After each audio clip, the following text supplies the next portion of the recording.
Hey there guys, my name is Marcus, and in this video I'm going to show you step-by-step process how you can easily disable or delete your Binance account. So let's start.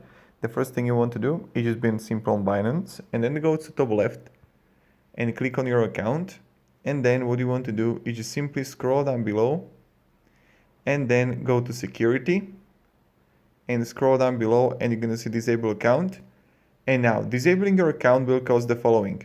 All pending withdrawals will be cancelled, all trading capacities for your account will be disabled, all API keys for your account will be deleted, all devices for your account will be deleted. In order to reactivate your account, you will need to contact Binance support. And what you have to do, I'm not going to of course disable mine, but this is how you can simply disable or delete your account in Binance. Thank you very much guys for watching. If you're gonna have any questions, ask me down on comments, and have a great day and goodbye. See ya.